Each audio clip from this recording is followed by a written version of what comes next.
that little voice inside of me was a little bit stubborn. It was like, well, what if it's not for me? What if it doesn't have to be that way for me?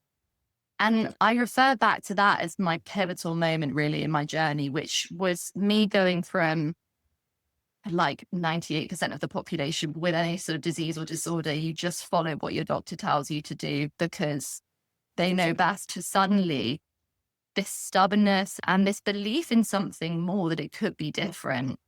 It just drove me to ask myself, what if it is different for me and what can I do to make it different? So the big question is this. We know spontaneous remissions and so-called miracle cures exist. We also know they aren't so spontaneous after all. I'm living proof of this, having cured my quote-unquote incurable illness. There's something to how this happens. So how do we, as humans with chronic symptoms, tap into this so-called miraculous healing capacity?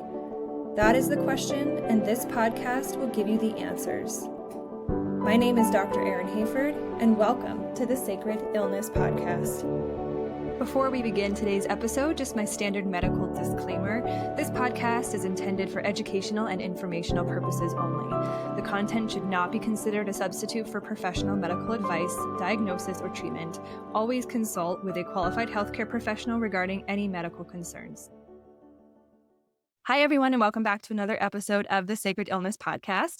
I'm so excited today to have Lizzie Dunn with me. And for those of you who have watched other episodes of my podcast, you'll already know Lizzie because I got the honor of being on her podcast a few weeks ago. Lizzie is hailing from London, so on the other side of the pond for those of us here in the States. And she's going to be sharing with us her journey with MEN1. For those who aren't familiar, and I'm not even really all that familiar, even though I learned about it in school over a decade ago now, but the reason it's not really well known is because it's fairly rare. It's a rare genetic disease, and she was diagnosed with this 14 years ago. So she'll be sharing with us her journey with this condition, as well as, what she's discovered and the things she's learned about herself and health and healing all along the way. Lizzie has a podcast. It's called the MEN1 Mosaic.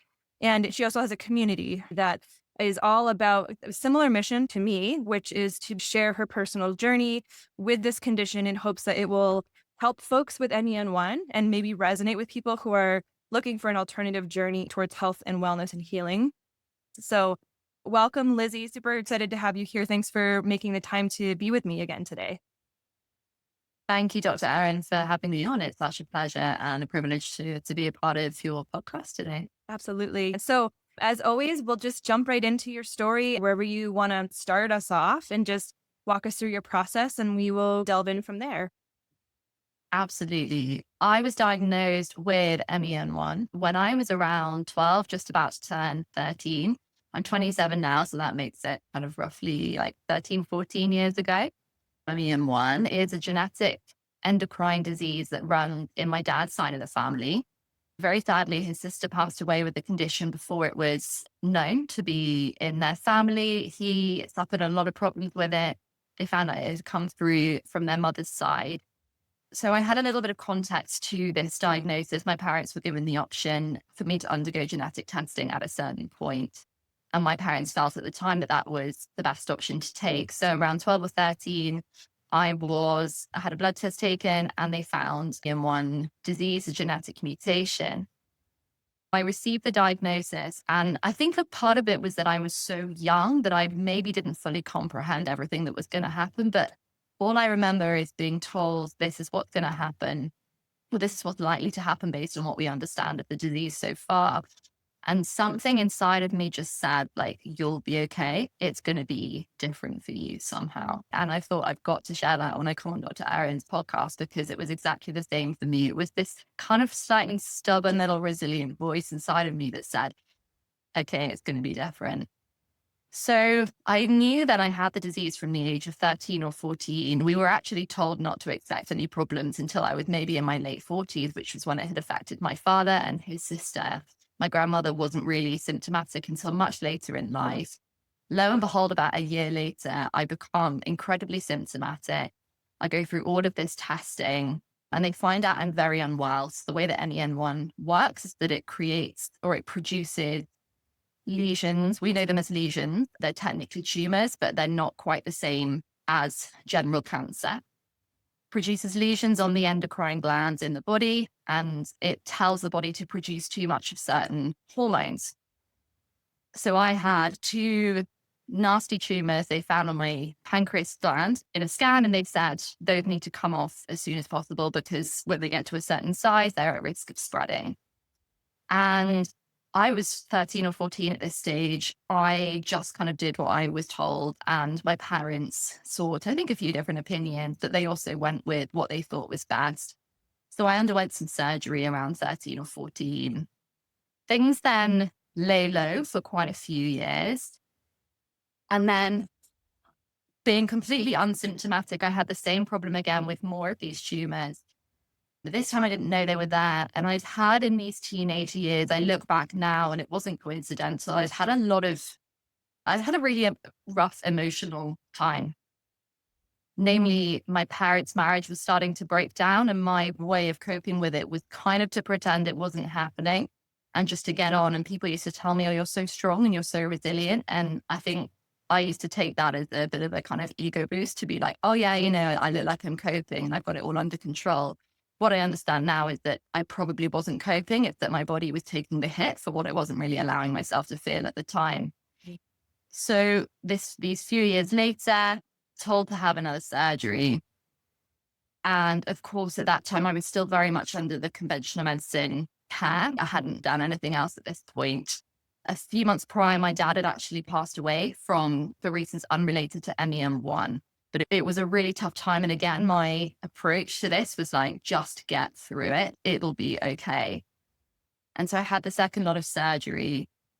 And MEN1 is one of these conditions where things lay low a lot of the time, and then they kind of come and they flare up and they cause lots of problems, and then they go really quiet. And it's that thing of like, I never really knew when it was going to flare up. So I would go through years and years of no problems, and then suddenly it would flare up again. And I think I was always living in that fear of like, when is the next flare up going to be, but also wanting to live and make the most of my life.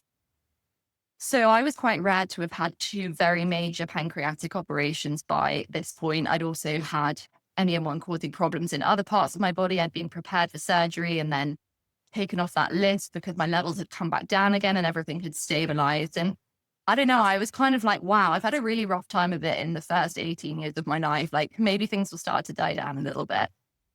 I then get to my early 20s.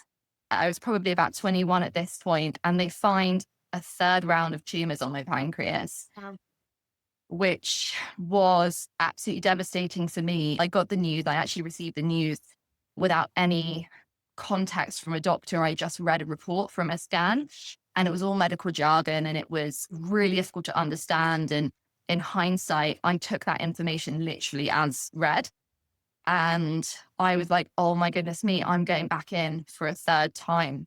It was kind of like, really? Like, is this really happening again? As it happened, I had hugely misinterpreted those results. I'm going to take responsibility for that. I probably should have taken a breath rather than panicking and, getting onto Google and all that sort of thing. But, it was a medical document. It was written in a certain way and it was given with no context. So I kind of give myself a bit of grace there and see that, it was a really kind of unfortunate situation, but maybe it was a blessing in disguise because it clicked in me this, I'd say, fear of like, am I really going to go in for a third time? By this point, I had only 30% of my pancreas left, and it was just a matter of them keeping on taking out more and more and more until potentially I had none. Some MEN1 patients do have an entire pancreas taken away just to, deal with this problem. Fearing this outcome of like, when is it going to stop? My consultant at this point, the endocrinologist, he was brilliant, and he put my mind at ease straight away, and he said, let's jump on a call. And he said, I think you've misinterpreted the scan. You don't need to have surgery right away. Yes, there are some tumors there, but it's very much a case of watch and wait, particularly in MEN1. But he said to me, you do realize at some point you're going to need to have an operation. That's just the way that MEN1 works. It's just like a series of slightly experimental surgeries and coming on and off different medications. And again, that little voice inside of me was a little bit stubborn. It was like, well, what if it's not for me? Like, what if it doesn't have to be that way for me?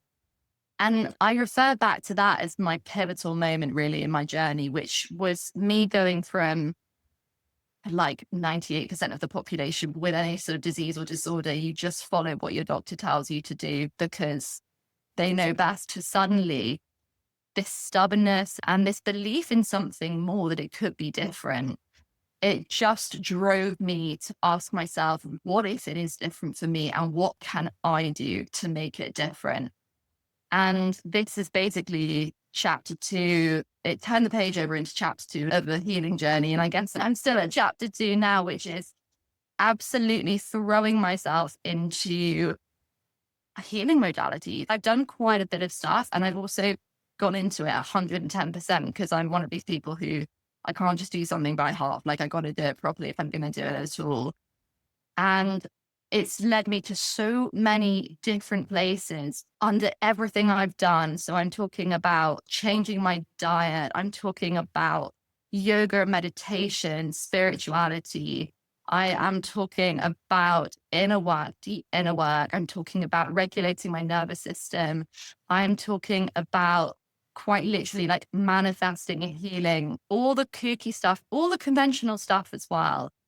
Finding a place for all of it and realizing that it all has its place, it all has its benefit in my journey. And it's where I have felt called to really in my heart, that I have kept on until where I am now. Last year, so 2024, I went in to have my kind of latest set of testing, the EMEA1 blood test scans.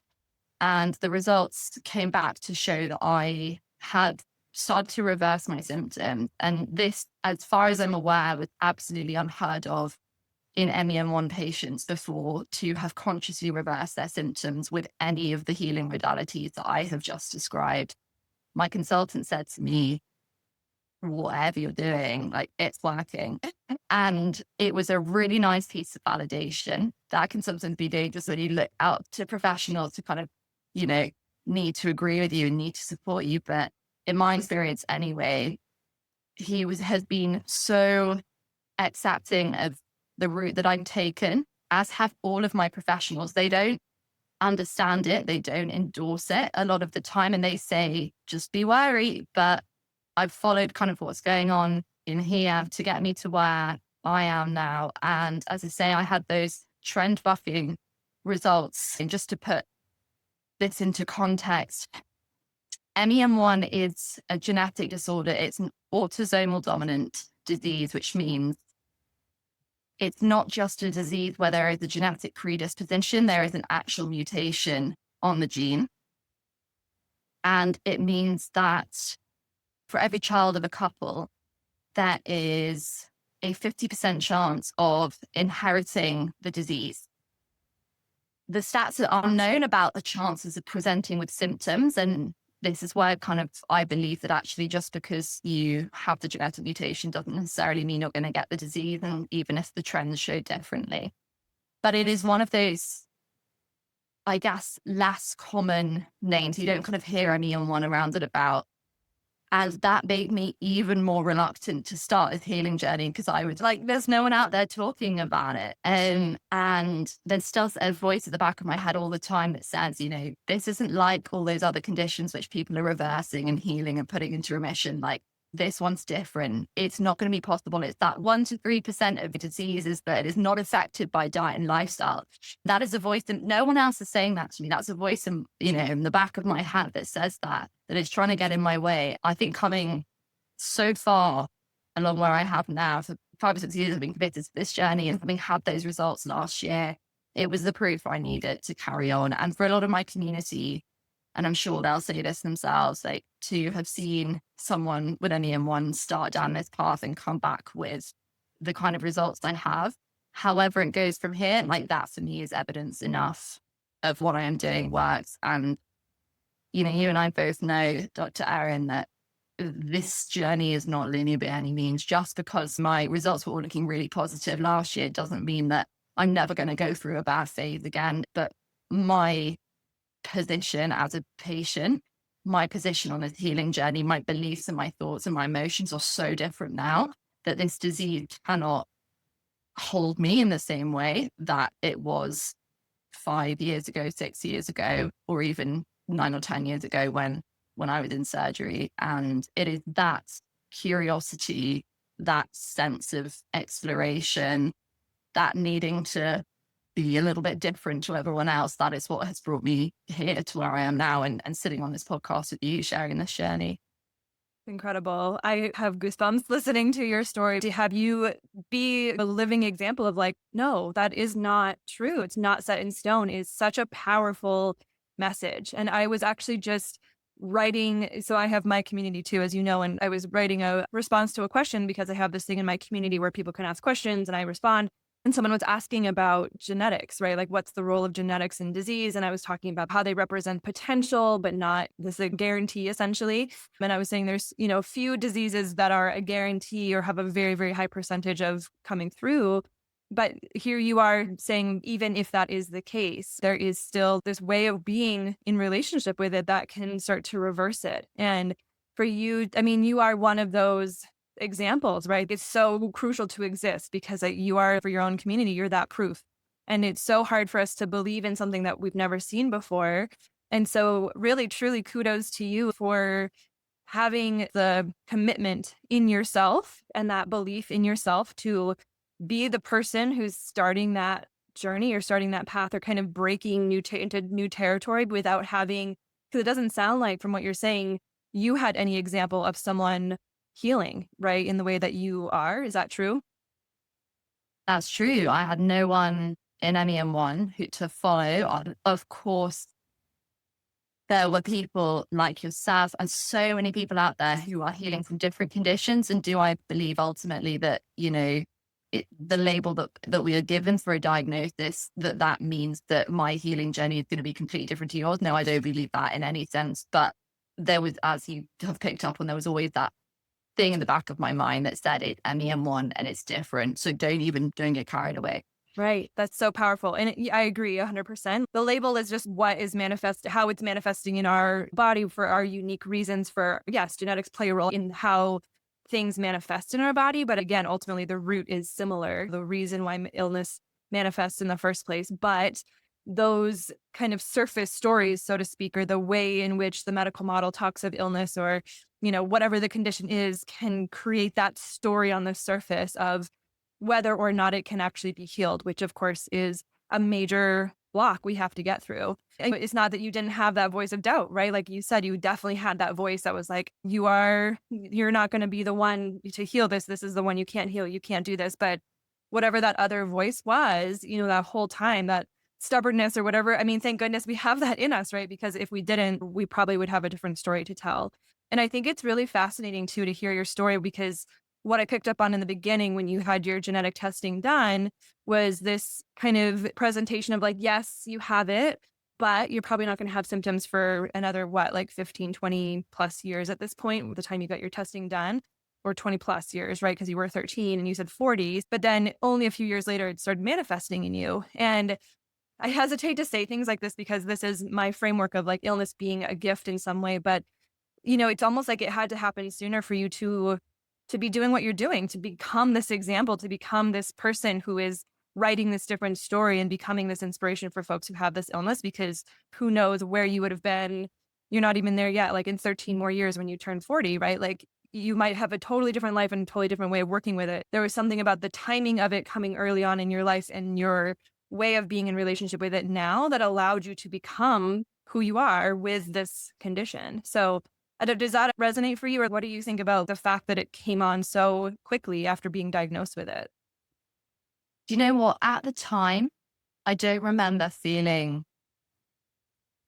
resentful or upset. I think I was one of these people who had a very pragmatic way of looking at the world. Maybe I think I was just like, it is what it is.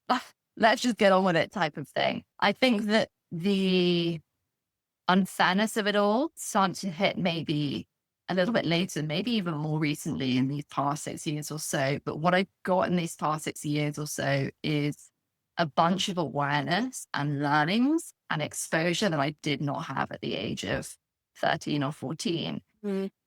And whilst it happened so early, as you quite rightly said, I'm not even 30 yet. And I have started building a community and started putting out content and working with people on something that is so core and intrinsic to my being that I wake up in the morning and I cannot wait to start my day because I get to go and help people. And to have that realization at 27 or however old I was when I started my work here, probably about 23, based on an experience I had at 13.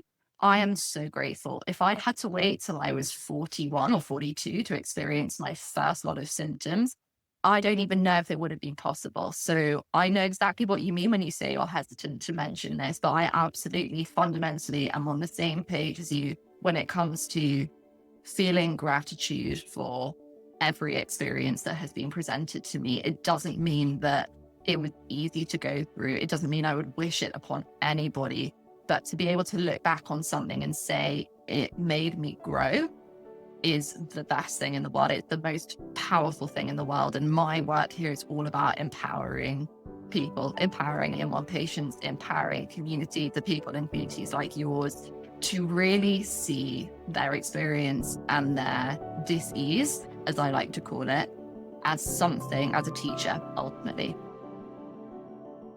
Sacred Illness listeners, Dr. Erin here. If you're feeling inspired by the stories you're hearing in this podcast and you feel this inner nudge or pull of, I want to walk this kind of journey, or I want to learn the things that they're learning, or maybe you've been walking a similar path and you're thinking, I want to get past feeling stuck or lost or confused in my healing journey. When you're hearing these stories, you're seeing what's possible. You're hearing how people are moving through their illnesses to find deep purpose and meaning in their illness itself and also in their lives.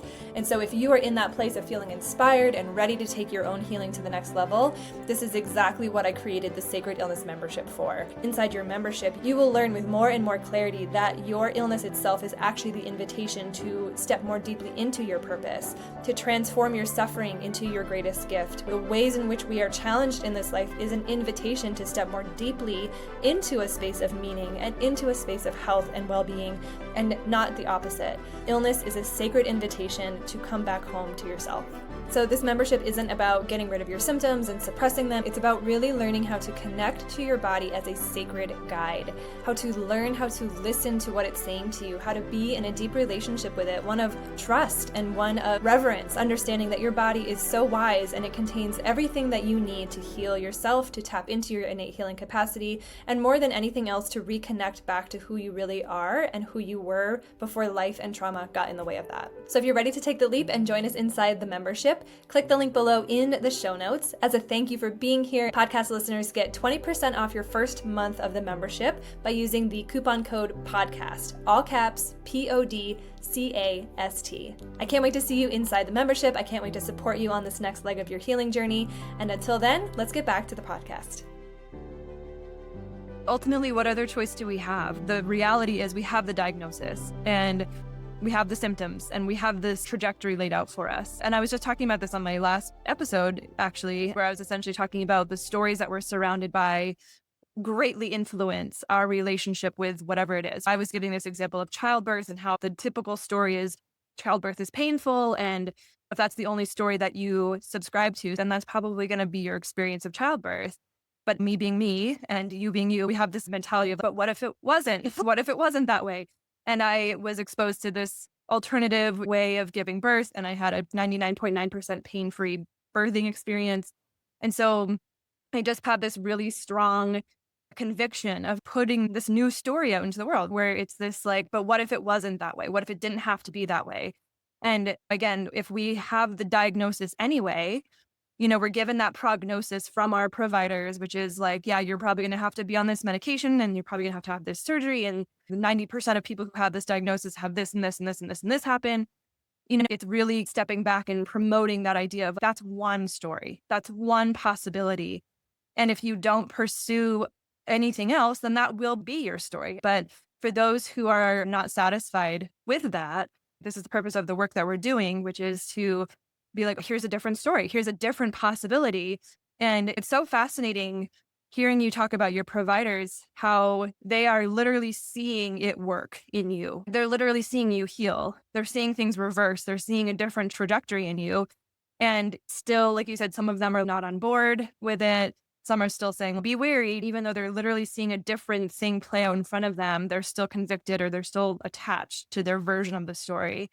And I have seen this before in providers as well, where they see it as a fluke almost. And in my mind, I'm like, why would they not put all of their concentration in whatever it is you're doing? If they're seeing, oh my gosh, Lizzie is reversing this condition that we've never seen reversed before, we've never seen this kind of outcome. Why would they not then be diverting all of their attention to what is it that you're doing and how do we give this to everyone? I don't quite understand it, honestly. This paradigm of illness equals suffering equals bad equals this pathway. And when we see the alternative, we just see it as a fluke versus this could be just as possible. It is really that we just have to shift the momentum into that new story, but we don't do that. I'm curious what your thoughts are on that, if you agree with that or what you see with that. I think so much of that is the human condition. It's such a really important point that you brought up. And when I say human condition, I don't mean like it's not our fault, like let's stop there and not do anything about it. What I mean is, I find it so understandable that we are like that because of the way our brain is, the way our brain works. I was thinking when you were giving the example of, these doctors look at these results and then they don't put some help, like why on earth would it not occur to them to jump ship and put their all behind it? I think maybe in the same way that, we know that they're driving around everywhere in a car is going to be chugging out lots of different horrible gases which contribute to climate change, global warming.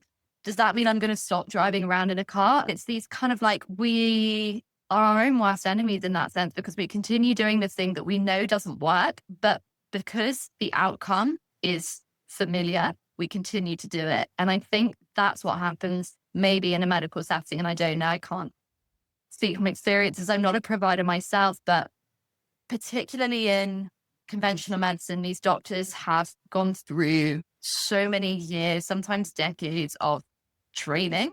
And it's like there is no room to think outside the box. And even if they did, they're looking at what are my peers going to think of me? I'm going to have to start out all again. I might have a really comfortable salary working this job, this, that, and the other. And I think there is a part of all of us that keeps us where we are to feel safe and to feel secure.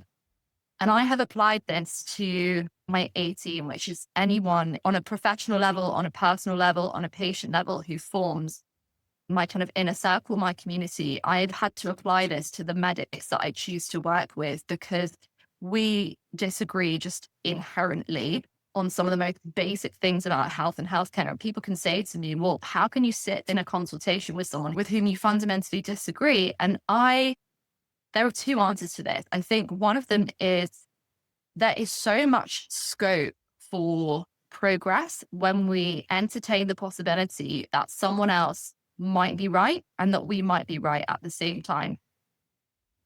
I also believe that these medics, they want the best. I really believe they want the best for me. And I know that there's corruption. I know that Big Pharma is funding everything. Do I believe that that doctor sitting opposite me with a family at home to feed, with potentially student debt he's still paying off, he or she, do I believe that he's out to get me? Absolutely not.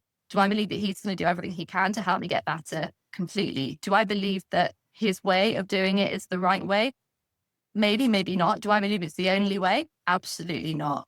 And that's how I've come to be able to work with these people and respect them for what they do and still have them on my A team. But ultimately, I'm the leader in this. The responsibility falls to me. And coming back to your question about why we like this, when we have the evidence and the knowledge and still we choose to stand so firmly in our conviction, I think it's about taking responsibility. And as humans, again, the human condition, why would we take responsibility if we don't have to? That's a really, really uncomfortable thing to do. It's difficult for me still, even 6 years into this. And I have every compassion with anyone who really struggles to do it. But the truth is that I couldn't have got the result. I couldn't have initiated any change if it weren't for taking responsibility, even where it made me feel super uncomfortable. 100%. Yes. Yes. That's it exactly. And you're right. It is the human condition and not in that negative way. Like you're saying, it's just literally how we are wired. We are wired to follow the path of least resistance because ultimately from a nervous system perspective, the path of least resistance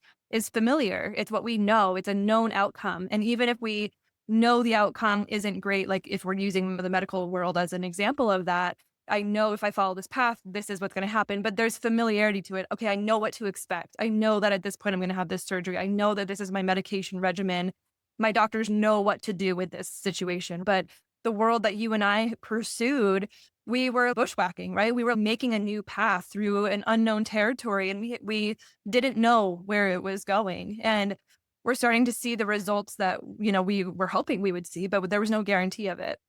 And that's terrifying to a nervous system. And I think really people pursuing this so-called alternative path, which I'm hoping eventually becomes the path. But I think we honestly get sick in part because we have to be the people creating these new pathways. We are the ones creating these new ways of being because it doesn't just happen. Someone has to walk that path in order for it to become a path. That's my paradigm from the experience that I have had with my own illness. My deep belief is that within our illness, there is this invitation, and it's this invitation to really find ourselves, to really put ourselves on this different path. And it doesn't always have to mean being a pioneer in a new field or whatever that is. But I think there's this invitation to find a different path. And again, it is hard work because it's going against the grain. It's going against that path of familiarity. And it is okay that some people don't want to do that. It's not for everyone. And it's not like there's a right path and a wrong path. We have free will. We get to choose what we want in our lives. We get to choose the way in which we want to show up in the world. And for folks who are wanting to believe in and have a different alternative, by you and I walking this path, by us finding our way through this unknown territory, we are making it more familiar and more safe for other nervous systems to then be like, okay, well, she did it. So why couldn't I? What makes her different from me? Literally nothing, right? We have different stories, but like you said, it comes from the same place and it can lead to the same place. And so I commend folks like yourself who do this kind of work because it's scary and it's not easy. And as you pointed out, there's still that voice of doubt. You don't know where this is going, or it's not going to work, or you're the 1% to 3% that's not going to work, or whatever that is. And you did it anyway. And so I think it's that proof of we can hold that uncertainty, we can hold that doubt, we can feel the fear, and we can do it anyway because of that deeper conviction, that deeper voice, that deeper knowing. And who knows where that comes from, that deeper knowing of it is going to be different from me. I just am so in awe of folks who can hear that and listen to it and inspire others to do the same. And I am curious, you listed out all the things you've done. You changed your diet, you did yoga, meditation, and spirituality, all the things. I'm curious if you have some key insights as to where some pivotal changes started happening, some key insights as to where some shifts started happening for you in your journey. 100%. And I would love to share them. So personally, I have what I call my healing framework. And I know, Dr. Erin, you have your version of it. It's by no means a prescription. And as you just said yourself, the steps that, I have followed and you have followed are not necessarily going to be exactly what someone else might follow to get their version of some amazing results if that's what they're after.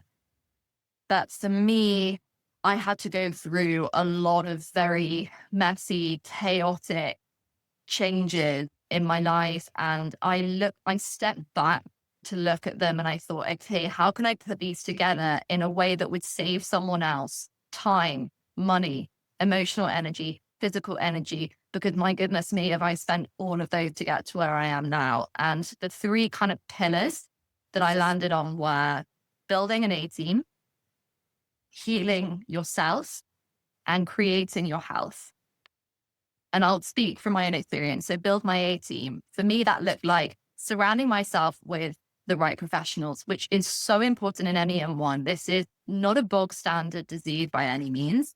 It is uncommon, not rare, but it is rare because, as you said yourself, you might have heard of it once in med school and you maybe haven't come across a patient until you met me. It is so important to find medical professionals who understand it. And I don't want to freak anyone out, but I know of instances where any patients, very sadly, have been operated on by general surgeons because they think they know what's going on and they don't. And 10, 15 years down the line, maybe not even that far, they come back with worse problems than they would have had if they found an NEM1 expert in the first place. So that is why it's so important to get yourself in under an excellent, practitioner in that sense. There's something called NEM1 Centers of Expertise. And this is all over the world, not just in the UK, where there is a team dedicated to, generally it's MEN1 and endocrine related or neuroendocrine cancer related conditions. Very, very important to get under one of those if possible. So building an A team also means alternative practitioners as well. And I use alternative, let's just say that's anyone who doesn't practice under conventional medicine. That could be naturopathic doctors like yourself. Personally, I consult with a functional medicine doctor. I go for a Thai massage every 2 weeks, and my practitioner there, she's part of my A team because she is healing, helping me heal in a different way, in a way that no doctor probably would. She can put her hands on me and she can feel the energy, and, she can help do things. And so I very much class her as part of my A team.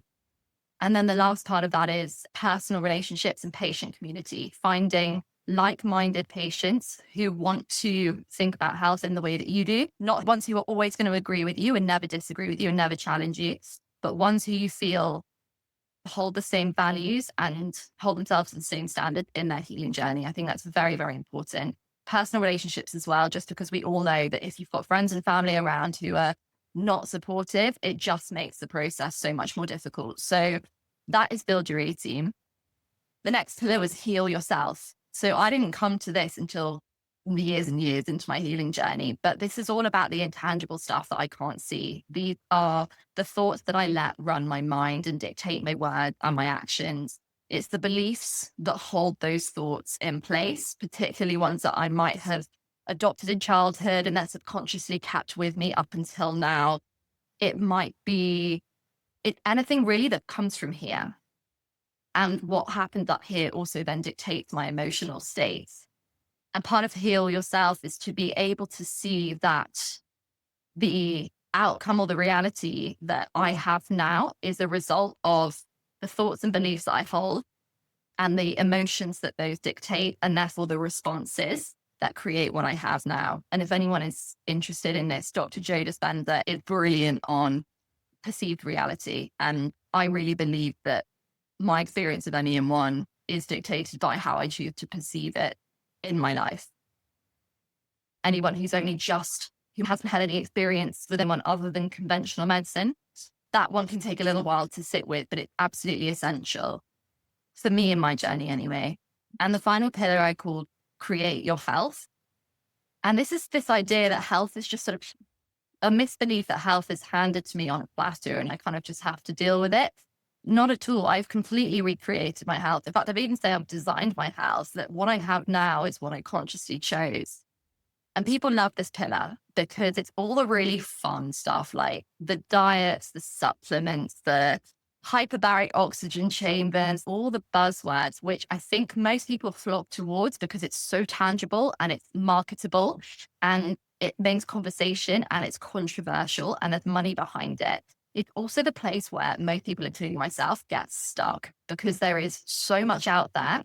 And what we want as humans is black and white answers, and we're never going to get those. I feel as though this amazing rise of integrative medicine practices, along with all the different companies who've started producing all these amazing products and services, it gives this impression that it's a magic bullet cure to what conventional medicine couldn't do.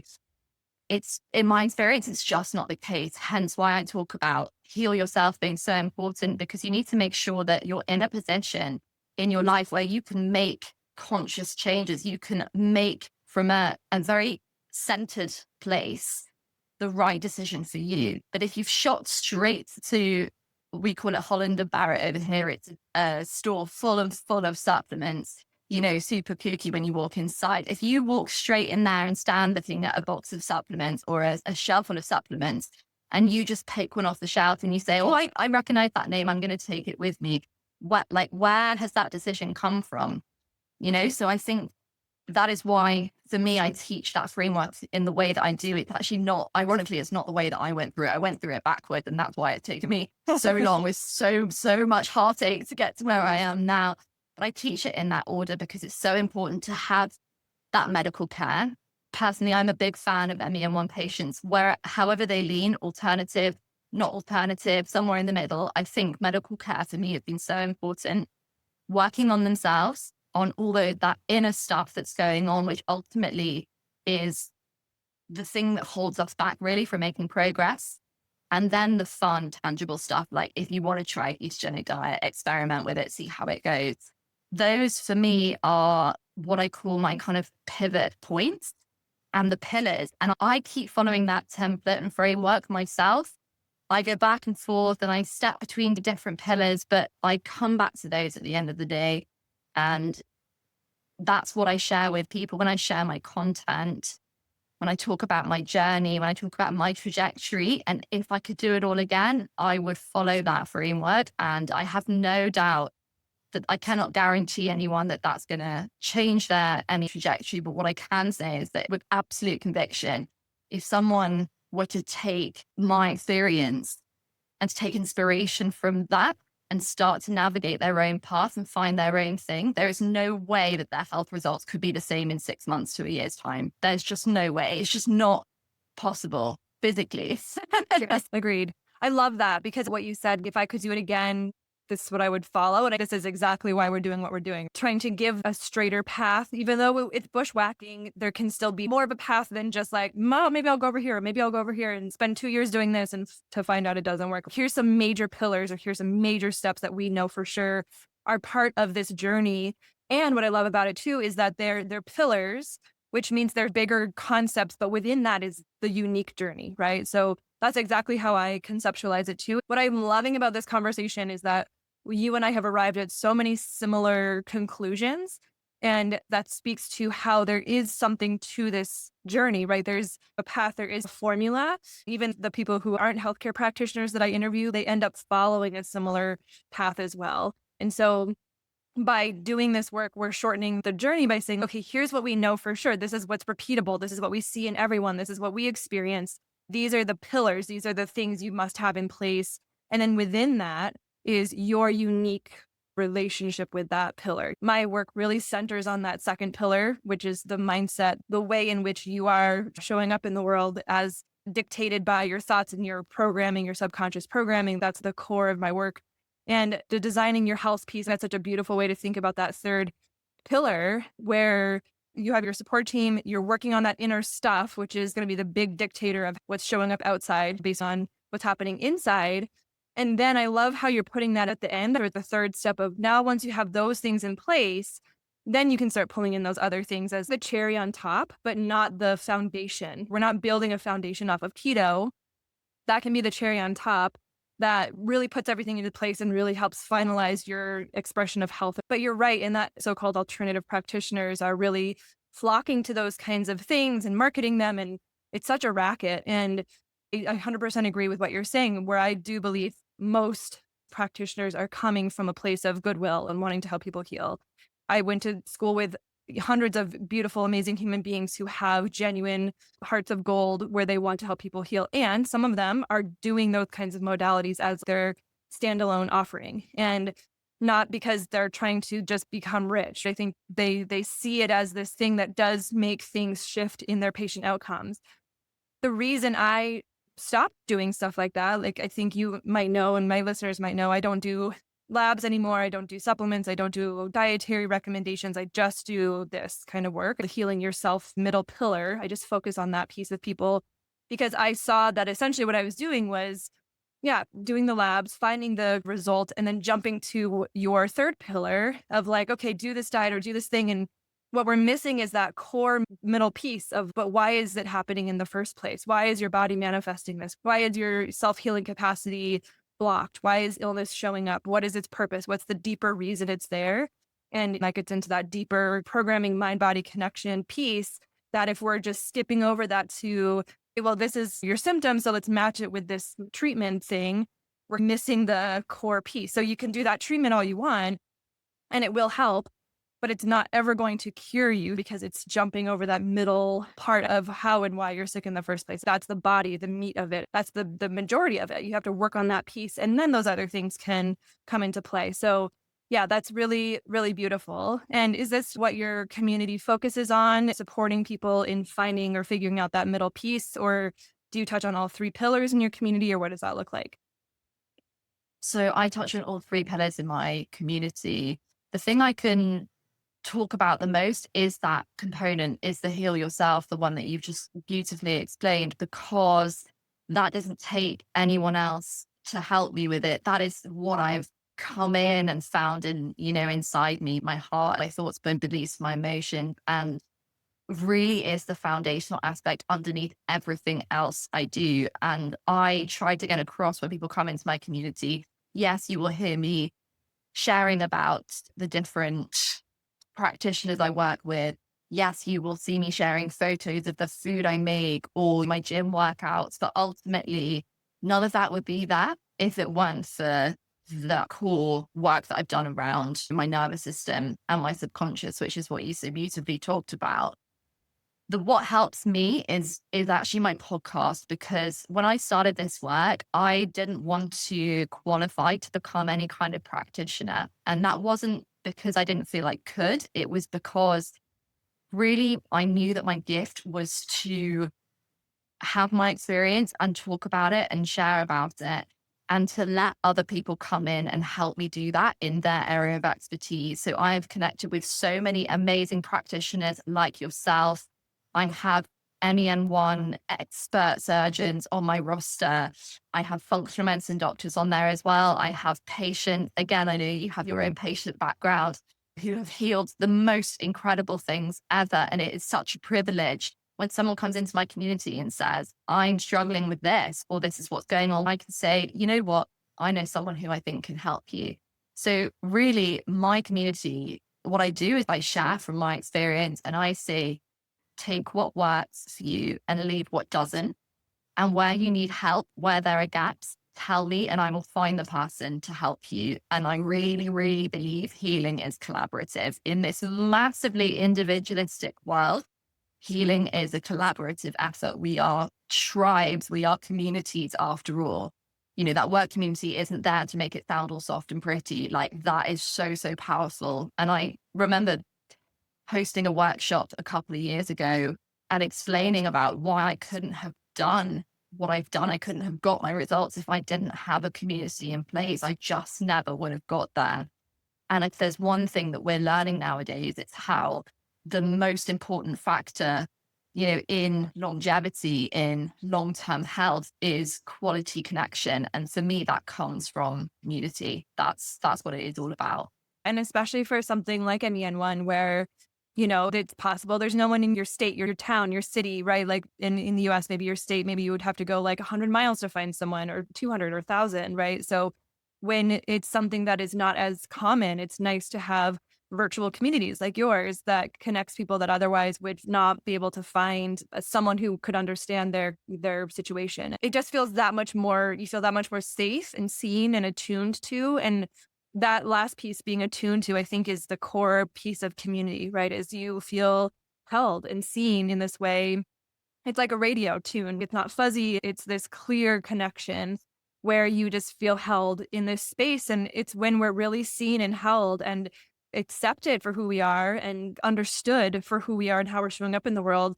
That's the safety from which we can change and evolve. And so, yes, I agree that this idea of community is core. And it's core in that attunement piece. And it's also within community that we learn how to grow, because it's in relationship that we bump up against challenges and we get triggered. And those are also important parts of community.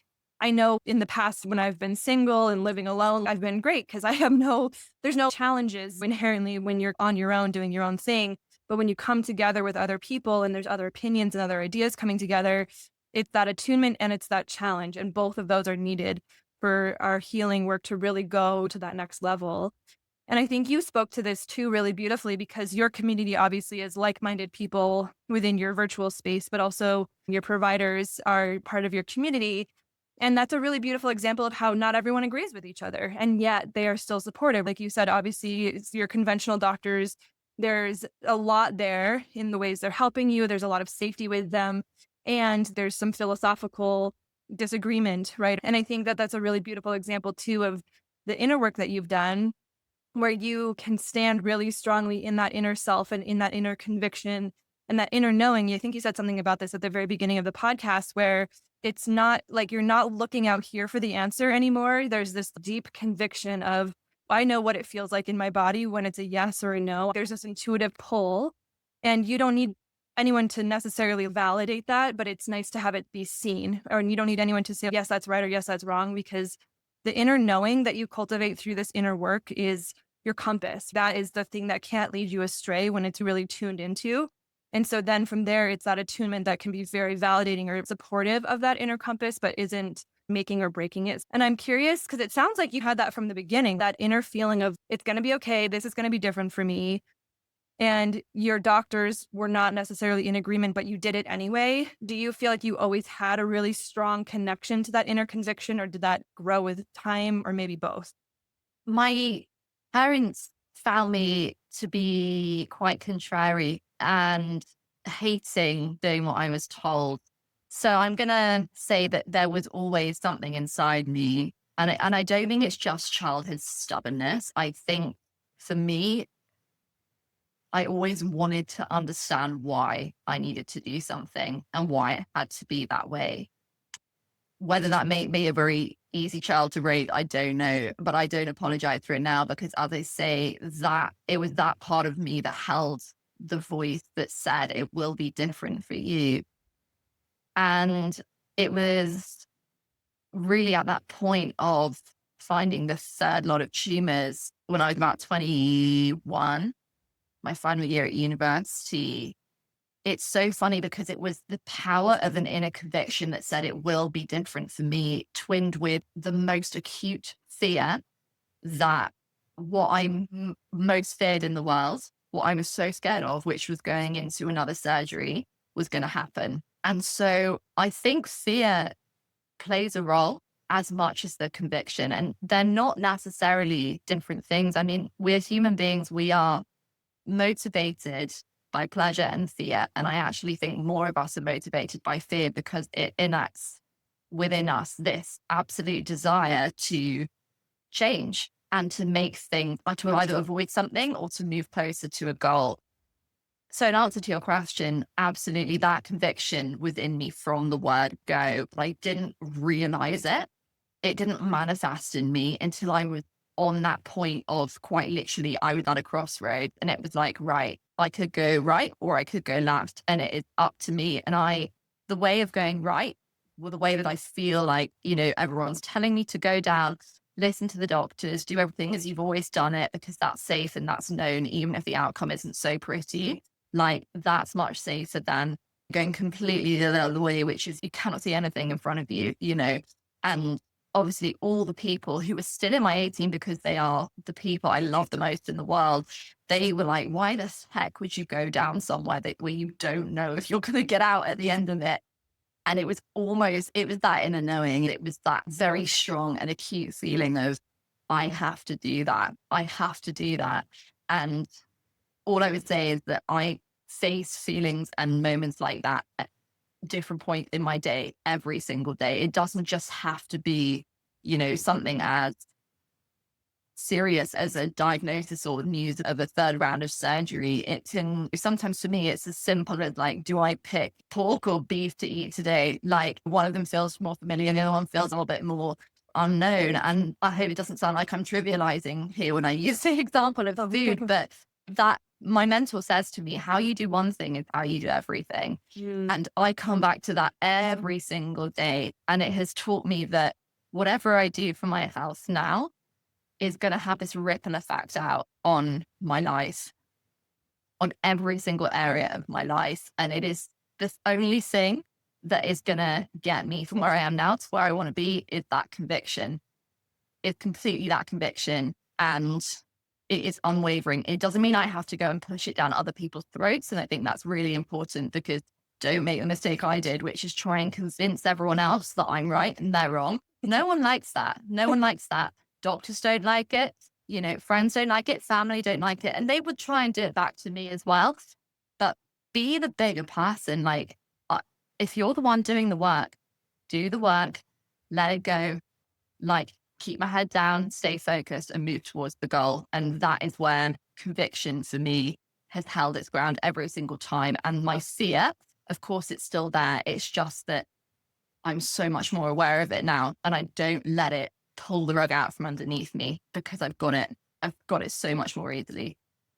That's beautiful. And it almost feels like at this point, fear is that feeling for you of, okay, if this feels a little scary, probably means I'm going in the right direction because it means I'm pushing down a new path or I'm going in a new direction. And yeah, it's that thing. It's not that we constantly have to be changing and doing something different and constantly being scared, but it's almost like a both and. We don't want to get so in a comfortable place that it's keeping us stuck. And when we first start this work, there's a lot of newness. There's a lot of new ways of thinking and new understanding, and it can feel really overwhelming at first. This work can be very intense. That inner work can be really intense when you're like, oh my gosh, all these ways in which I'm thinking and seeing the world and showing up. I didn't realize how many of them were keeping me stuck or are limiting me and limiting my expression.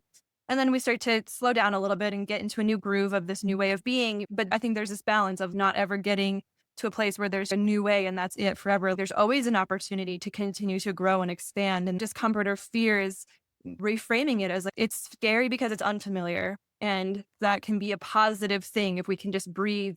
There's this book I read that said fear and excitement are the same experience internally. It's just how much you're breathing. So if you ever start to feel scared, just taking some deep breaths and start to feel more of that exhilaration come into your body of this is going to lead me to something new and take me in a new direction.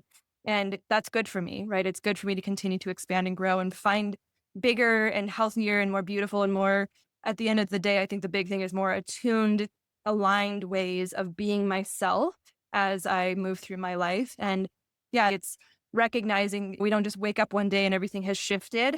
This process of healing is made up of 1,000 tiny, seemingly tiny decisions, like you said, of pork or beef, these tiny little decisions of what am I going to choose and which one is moving me in the direction of who I want to become versus which one is keeping me stuck in the same way of showing up every day. That's the Joe Dispenza thing, right? It's breaking the habit of being yourself. That's the way he phrases it, which I think is a great way to think of that, which is this decision keeping me who I am? Or is this decision moving me in a direction that feels aligned and correct, but maybe different and a little scary, but expansive? And it's those tiny little micro decisions every single day that eventually gets us to where we want to go. It's a slow shift, but it's a sure shift. It's really moving us in a certain direction. And so I'm starting this new trend on my podcast where I close things by asking folks, who is your illness inviting you to become? And I think you have shared so much of that already on this podcast, but I would love to hear from you, your experience with MEN1 and all the healing work you've done and everything that you're now doing with your life and the beautiful medicine you're bringing into the world through your experience. Who did your illness invite you to become? Who is it inviting you to become?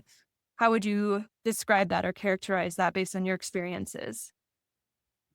Wow, that is a really great question. For me, my disease has inspired me to become a leader. And I say that in the sense that less initially leading other people. In the first instance, it was leading myself because I could not do anything without a stamp of approval from my mum, my dad when he was alive, my siblings still now, my closest friends, my mentor who I came to work with latterly, my doctors, you name it. Every decision I wanted to make, I had to run it by 5 people at least to get their opinions. And I never ever trusted myself enough to take the risk. And I would always say, oh, I'm a risk averse person because my dad was a risk averse person and I grew up in an environment that yada, yada, yada. I was telling myself stories that kept me so small. And I could tell there was a leader within me, but I felt so unqualified. I felt so judged before I'd even stepped out from the curtains onto the stage. It was like people can't even see me and I think they're judging me. I think what my disease did was showed me that in order to heal and to have a different experience, I had to step out from normal. I had to step out and be seen. I had to take risks. I had to risk so-called failure. I had to risk success. I had to be different, and not in that way that's like, oh, be yourself and just say whatever you want and do whatever you want. And if people don't accept you, like tell, whatever, just chuck them out of your life. No, this was about accepting myself. And I really, really, when I look at leaders out there, what is something that I admire about them? And it's that I don't think I ever see them ranting, raving, you know, over explaining themselves, over justifying anything, trying to kind of convince anyone. They are so knowledgeable. They are so in the knowledge of what they believe, and they have such a strong sense of conviction inside that they don't need to. They sometimes sit there and say absolutely nothing, and their presence is powerful.